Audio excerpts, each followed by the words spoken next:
പോണി to photon. ഈ 1800-കളിൽ അമേരിക്കയിൽ കത്തിടപാടുകൾ നടത്തിയിരുന്നെന്ന് പറഞ്ഞാൽ പോണി എക്സ്പ്രസ് വെച്ചിട്ടായിരുന്നു. പോണി എക്സ്പ്രസ് എന്ന് പറഞ്ഞാൽ കുതിരപ്പുറത്ത് ആൾക്കാർ ഒരു സ്ഥലത്തു നിന്ന് കത്തുകളൊക്കെ ആയിട്ട് വേറൊരു സ്ഥലത്ത് പോകും, അവിടെ കൊണ്ട് കൊടുക്കും എന്നുള്ളതാണ്. അപ്പോൾ അവർക്ക് അത് അത്ര എഫിഷ്യൻ്റ് ആയിട്ടുള്ള മെത്തേഡായിട്ട് തോന്നിയില്ല. അവർ അത് ഒരു റിലേ പോലെ പരിപാടിയാക്കി. റിലേ പോലെ പരിപാടി എന്ന് പറഞ്ഞു കഴിഞ്ഞാൽ ഒരു കുതിരയും കൊണ്ട് ഒരുപാട് ദൂരത്തേക്ക് പോകുന്നതിന് പകരം കുതിരയും കൊണ്ട് കുറച്ച് നേരത്തേക്ക് ഓടുന്നു, എന്നിട്ട് അതിനുശേഷം വേറൊരു കുതിരയും എടുക്കുന്നു, വേറൊരാൾ ഓടുന്നു. അതായത് ഇങ്ങനെ ഒരു റിലേ പോലത്തെ സെറ്റപ്പിൽ പോകുമ്പോൾ അവർക്ക് 25 ദിവസം കൊണ്ടായിരുന്ന ഒരു കത്ത് കുറച്ച് വളരെ ചെറിയ ദൂരത്തേക്ക് പോലും കൈമാറ്റം ചെയ്യാൻ വേണ്ടിയിരുന്നത് ഒരു 10 ദിവസമായിട്ട് കുറച്ചു. അത് എഫിഷ്യൻസിയിൽ വളരെ വലിയൊരു വ്യത്യാസമാണ്. 25 ദിവസത്തിൽ നിന്ന് 10 ദിവസത്തിലേക്ക് പോയത്. പക്ഷേ ഇത് അധിക നാൾ നിന്നില്ല. കാരണം വളരെ പെട്ടെന്ന് തന്നെ മനുഷ്യൻ അവൻ്റെ ഇന്നോവേഷൻ വെച്ചിട്ട് ഇലക്ട്രോണിക്സ് ഉപയോഗിച്ചിട്ട് മെസ്സേജുകൾ അയക്കാൻ പറ്റും എന്നുള്ള ഒരു സംഭവം കണ്ടുപിടിക്കണം. അതാണ് നമ്മൾ ടെലിഗ്രാം എന്ന് പറയുന്നത്. അത് കോപ്പർ വയറിലൂടെ നമ്മൾ നമ്മുടെ മെസ്സേജുകൾ അയക്കുന്നു എന്നുള്ളത്.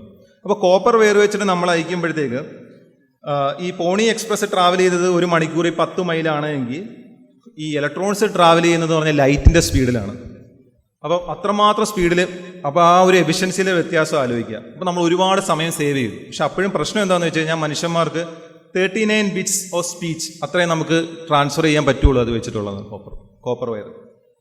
അപ്പോൾ അവിടെയാണ് നമ്മൾ ഇന്നെത്തി നിൽക്കുന്ന ഒപ്റ്റിക്കൽ ഫൈബർ എന്ന് പറഞ്ഞ സംഭവത്തിലേക്ക് നമ്മൾ എത്തിയിരിക്കുന്നത്. ഗ്ലാസ്സിലൂടെ നമ്മൾ ലൈറ്റ് ഉപയോഗിച്ച് കമ്മ്യൂണിക്കേഷൻ. നമ്മൾ ഇന്ന് ഉപയോഗിക്കുന്ന എല്ലാ കമ്മ്യൂണിക്കേഷൻ മെത്തേഡ്സിലും ഏതെങ്കിലും ഒരറ്റത്ത് ഒപ്റ്റിക്കൽ ഫൈബറുകളുണ്ട്. നമുക്ക് ഇന്ന് ഇവിടെ നിന്നുകൊണ്ട് ഇപ്പം ഞാൻ ഈ സംസാരിച്ചുകൊണ്ടിരിക്കുന്ന വീഡിയോ ലൈവായിട്ട് വേണമെങ്കിൽ ലോകത്തുള്ള ഏത് സൈഡിലേക്കും കാണിക്കാൻ കഴിയുന്നുണ്ടെങ്കിൽ അതിനകത്തെല്ലാം എവിടെയെങ്കിലുമൊക്കെ ഒപ്റ്റിക്കൽ ഫൈബറുകൾ വർക്ക് ചെയ്യുന്നുണ്ടെന്നാണ്. അത്ര സ്പീഡിൽ മെസ്സേജുകൾ നമുക്ക് കമ്മ്യൂണിക്കേറ്റ് ചെയ്യാൻ പറ്റുന്നുണ്ട് എന്നുള്ളതാണ്.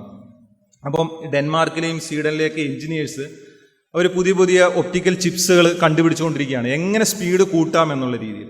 നിങ്ങൾ ആലോചിക്കുക, വെറും 250 വർഷങ്ങൾക്ക് മുമ്പ് ഒരു കുതിരയും പകരം 4 കുതിരയെ വെച്ച് ഓടിക്കാം, എന്നിട്ട് 25 ദിവസത്തിൽ നിന്ന് 10 ദിവസം ആക്കാമെന്ന് ആലോചിച്ചിരുന്ന മനുഷ്യൻ ഇന്ന് ചിന്തിക്കുന്നത് എങ്ങനെ 1 പെറ്റാബൈറ്റിൽ നിന്ന് എങ്ങനെ 2 പെറ്റാബിറ്റിലേക്ക് മാറ്റാം എന്നുള്ളതാണ്. ഒരു പെറ്റാബിറ്റ് എന്നൊക്കെ പറയുമ്പോൾ 1 കഴിഞ്ഞിട്ട് 15-16 പൂജ്യങ്ങൾ വരും. അത്രയും സ്പീഡിൽ അത്രയും ഇൻഫോർമേഷനാണ് നമ്മളിന്ന് ട്രാൻസ്ഫർ ചെയ്യുന്നത്. അപ്പോൾ അതിൽ എത്രത്തോളം ഇന്നോവേഷൻ കൊണ്ടുവരാം എന്നുള്ളതാണ് ലോകത്ത് ഇന്ന് റിസർച്ചേഴ്സ് അവർ റിസർച്ച് ചെയ്തുകൊണ്ടിരിക്കുന്നത്. അപ്പോൾ ആ വ്യത്യാസം നമ്മൾ ആലോചിക്കുക. കോസ്റ്റ് ഓഫ് കാൽക്കുലേഷൻ നോക്കുകയാണെങ്കിൽ US ആസ്ട്രോണോട്ടായ ബാസ് അൾഡ്രിൻ മൂണിൽ പോകുന്ന സമയത്ത് അദ്ദേഹത്തിൻ്റെ ഒരു കാൽക്കുലേറ്റിംഗ് ഡിവൈസ് ഉണ്ടായിരുന്നു. അത് ഈ കാണുന്ന ഈ സ്കെയിൽ പോലെ ഇരിക്കുന്ന ഈ സാധനം കണ്ടില്ല, ഇതുകൊണ്ടാണ് അദ്ദേഹം ചന്ദ്രനിലേക്ക് പോയത്. അപ്പം അത് എങ്ങനെ കാൽക്കുലേറ്റ് ചെയ്തെന്ന് എനിക്കറിയില്ല. അതിലൊരു സാധനമുണ്ട്, അതിങ്ങനെ മൂവ് ചെയ്യുമ്പം ഓരോ കാൽക്കുലേഷൻ ചെയ്യാൻ പറ്റുന്ന വളരെ പ്രാകൃതമായിട്ടുള്ളൊരു ഡിവൈസാണ്. ഇതിന് പറയുന്നത് സ്ലൈഡ് റൂൾ എന്നാണ് പറയുന്നത്. ഈ സ്ലൈഡ് റൂളും കൊണ്ടാണ് അദ്ദേഹം 1969 പോയത്. അപ്പോൾ അന്നത്തെ സമയത്ത് അദ്ദേഹം ചന്ദ്രനിൽ പോയിരിക്കുന്ന സമയത്ത് ഒരു കാൽക്കുലേഷൻ ഡിവൈസ് മേടിക്കണമെങ്കിൽ, കാൽക്കുലേറ്റർ ആവാം, അതുപോലെ എന്തെങ്കിലും ഒരു ചെറിയ കാൽക്കുലേഷൻ ഡിവൈസ് മേടിക്കാനുള്ള പൈസ കൊണ്ട് ഇന്ന് നമുക്ക് മേടിക്കാൻ പറ്റുന്നതെന്ന് പറയുന്നത് 1 ട്രില്യൺ കാൽക്കുലേഷനാണ് മേടിക്കാൻ പറ്റുന്നത്. അപ്പോൾ അന്നത്തെ കാൽക്കുലേഷൻ $10 അന്നത്തെ അതിൻ്റെ ഒരു പ്രൈസ് എന്ന് പറഞ്ഞത്, ഒരു കാൽക്കുലേറ്റിംഗ് ഡിവൈസ് എന്ന് പറഞ്ഞത്. അതിന് 2.94 അവേഴ്സ് വർക്ക് ചെയ്യണം. ഒരു ബ്ലൂ കോളർ ആണെങ്കിൽ, അൺസ്കിൽഡ് വർക്കർ ആണെങ്കിൽ 6.37 അവേഴ്സ് അദ്ദേഹം വർക്ക് ചെയ്യണം. ഓക്കെ. അപ്പോൾ ഇന്ന് ഒരു Apple iPhone 12 11 trillion operations per സെക്കൻഡാണ് നടക്കുന്നത്. അതിൻ്റെ ചിലവെന്ന് പറയുന്നത് $700 ആണ്. അപ്പോൾ അന്നത്തെ എഫർട്ട് ഇടുകയാണെങ്കിൽ, അന്നൊരു കാൽക്കുലേഷൻ ഡിവൈസ് മേടിക്കാനുള്ള എഫർട്ട് ഇന്ന് ഇടുകയാണെങ്കിൽ നിങ്ങൾക്ക് കിട്ടുന്നത് 1.574 ട്രില്യൺ കാൽക്കുലേഷൻസ് ആണ്. ട്രില്യൺ എന്ന് പറഞ്ഞു കഴിഞ്ഞാൽ ഭീമാകരമായൊരു സംഖ്യയാണ്. അപ്പോൾ ഒരു കാൽക്കുലേഷൻ ചെയ്യാൻ വേണ്ടിയിട്ട് ഉള്ള പൈസ കൊണ്ട് 1.574 ട്രില്യൺ കാൽക്കുലേഷൻ ചെയ്യാൻ പറ്റുന്ന തരത്തിലേക്ക് നമ്മൾ മാറി എന്ന് പറയുന്ന ആലോചിച്ച് നോക്കൂ. എത്ര വർഷം കൊണ്ടാണ്? 30-40 വർഷങ്ങൾ കൊണ്ട് മാറിയ ഒരു മാറ്റമാണ് ഇത് പറയുന്നത്. ഈ ട്രാൻസിസ്റ്റർ എന്ന് പറഞ്ഞ സംഭവം ഒരു 70 വർഷങ്ങൾ മുമ്പ് ട്രാൻസിസ്റ്റർ എന്ന് പറഞ്ഞൊരു സംഭവം ഈ ലോകത്തുണ്ടായിരുന്നില്ല. 1950-കളിലാണ് ട്രാൻസിസ്റ്റർ അല്ലെങ്കിൽ സെമി കണ്ടക്ടർ എന്നുള്ള സംഭവം നമ്മുടെ ജീവിതത്തിലേക്ക് കടന്നു വരുന്നത്. അന്നത്തെ ഒരു ട്രാൻസിസ്റ്ററിൻ്റെ ഒരു ഏകദേശം മോഡലാണ് ആദ്യത്തെ ചിത്രത്തിൽ കാണുന്നത്.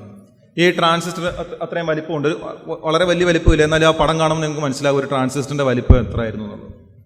ഇന്ന് ആപ്പിൾ ഇറക്കുന്ന ഏറ്റവും ലേറ്റസ്റ്റ് ചിപ്സുകളിലുള്ളത്, ആപ്പിൾ A17 19 ബില്യൺ ട്രാൻസിസ്റ്ററുകളാണ്. അതായത് ഒരു 50 വർഷങ്ങൾക്ക് മുമ്പ് ഈ ലോകത്ത് ഇല്ലാതിരുന്ന ഒരു സംഭവം ഇന്ന് നമ്മളുടെ കയ്യിൽ, എല്ലാവരുടെ കയ്യിലും ഇരിക്കുന്ന ഓരോ ഫോണിലും ബില്യൺസ് ഓഫ് ട്രാൻസിസ്റ്റർ ഉണ്ട്. നിങ്ങളുടെ എല്ലാവരുടെയും ഫോൺ എടുക്കുക, ഈ ഫോണിൽ ഓരോ ഫോണിലും 50-60 വർഷങ്ങൾക്ക് മുമ്പില്ലാതിരുന്ന ഒരു സാധനം ഇന്ന് ബില്യൺസ് ഉണ്ടെന്നാണ് അർത്ഥം. 1 ബില്യൺ എന്ന് പറഞ്ഞാൽ 100 കോടിയാണ്. 100 കോടി ട്രാൻസിസ്റ്ററുകളുമായിട്ടാണ് ഓരോരുത്തരും നടക്കുന്നത്. അപ്പോൾ അന്ന് ഈ ട്രാൻസിസ്റ്റർ നമ്മൾ ഉൽപ്പാദിപ്പിക്കാൻ ഉപയോഗിക്കുന്ന സിലിക്കൺ എന്ന് പറഞ്ഞ സംഭവം കൊണ്ട് മനുഷ്യർക്ക് യാതൊരുവിധ ഗുണങ്ങളും ഇല്ലായിരുന്നു.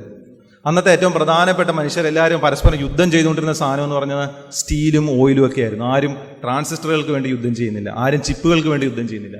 പക്ഷേ ഇപ്പം നടക്കാൻ പോകുന്ന യുദ്ധങ്ങൾ ചിലപ്പോൾ ചിപ്പുകൾക്ക് വേണ്ടിയിട്ടായിരിക്കും. കാരണം അത്രത്തോളം നമ്മുടെ ജീവിതത്തെ മാറ്റിമറിച്ച ഒരു സംഭവമാണിത്. ഞാൻ അതുകൊണ്ടാണ് ഈ കുഞ്ഞൻ ഭൂതം എന്ന് വിളിക്കുന്നത്. നമ്മുടെ ജീവിതത്തെയൊക്കെ മുമ്പെങ്ങും ഇല്ലാത്ത തരത്തിൽ ഇത് മാറ്റിക്കളഞ്ഞു.